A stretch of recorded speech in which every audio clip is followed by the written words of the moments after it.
Hi guys, this is Dragomania, and we are playing live blitz game now because of the recent commenting of some of the viewers. They wanted more about the live blitz games because they thought it was a good training method. So E6. First of all, I want to have your thoughts about E6 move because I think it's a pretty strong move if you know how to play it. But if you don't, well, it is not. It is cannot be recommended. This move cannot be recommended. So let's try knight db5.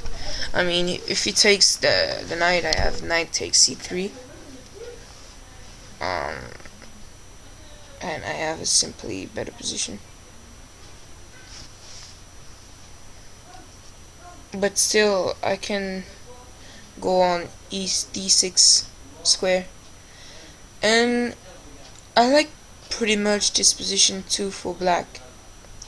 But a6 is not a good move because of knight d6.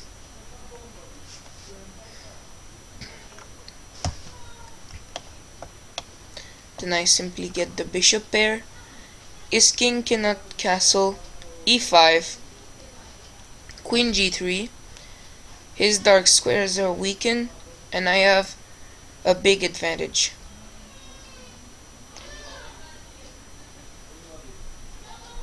It's really fascinating that when you're playing a position like this, one move can lose the game.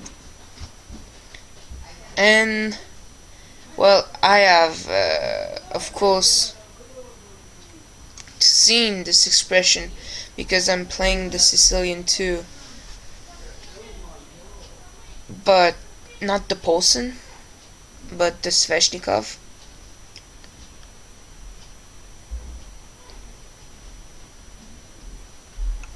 But really, you can be in a lot of troubles. So, Queen h4, what does it threatens? Nothing, and his king is more and more vulnerable to some moves like Bishop g5. This could be really dangerous for him. So, okay, my bishop on f1 is really stuck.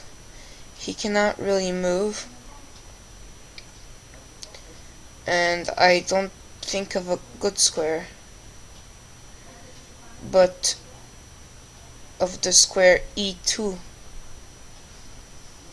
But after this, he can play knight f6, and my e-pawn is kind of shaky. So, but I really like my queen, so I think bishop e2 is a pretty strong alternative in this position. Because after knight f6, then there's e5, bishop d3, castle queenside. Then my pawns on the king side are rolling, and he cannot castle on the king side for the time being. And you know, the slow plans like a6, b5, bishop b7 is really hard to play in this kind of position because of my queen on d6. This is my main trump in this position. And here for black, I think that a good move here would be, a good plan would be f6, knight e7, king f7. But I think that I can really get in his position. But now he is in time trouble. Even if he castles, I have a pretty better position.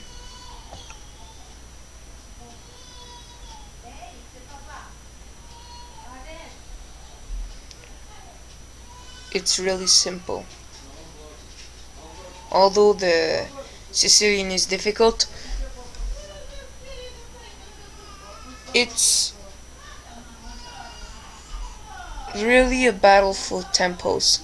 I mean, because of the simple fact that he has played a6, queen h4, he's simply really in big trouble. So yeah, let's continue the game.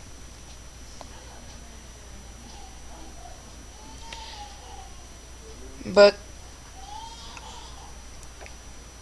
I'm wondering if you have seen the recent tournaments that have been playing. I don't know if you have watched the Olympics, the Olympiads. Let me your thoughts about it, because it was really shaky and Aronian got some brilliant wins. His queen maneuvers was really bizarre, but he he won particularly all his games with this uh, queen maneuver, and it was simply Bronstein, a kind of Bronstein magic, and it was just beautiful wins. And there was a guy who played interesting gambit against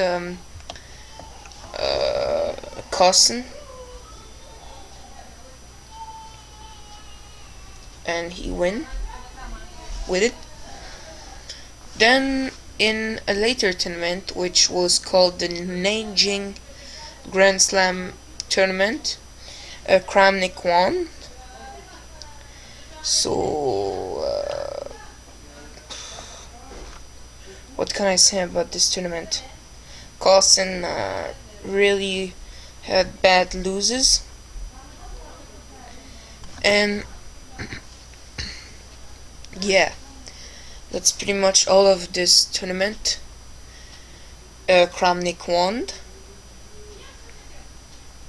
Okay, then there was another tournament. I can't remember this name, but it was played around China, and then Carson finally got up to win some beautiful games. And finally there was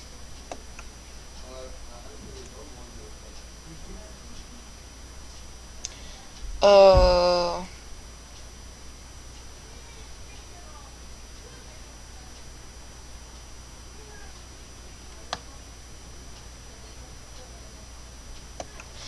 there was uh,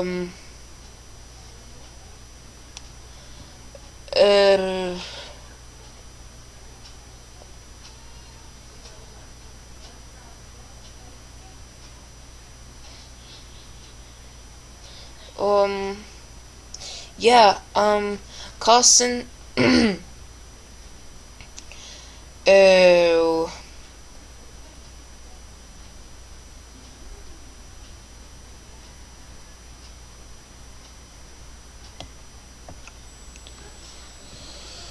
so Carson was number 2 on the November FIDE rating.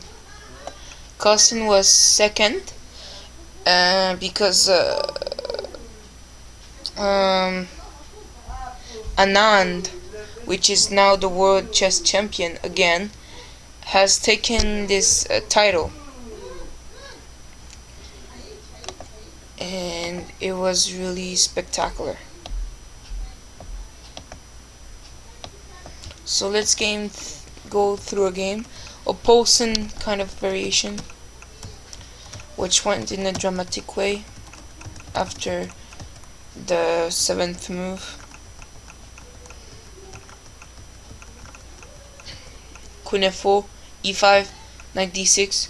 He should have sacked his queen, but after this it's just mating. So thank you for watching, and bye.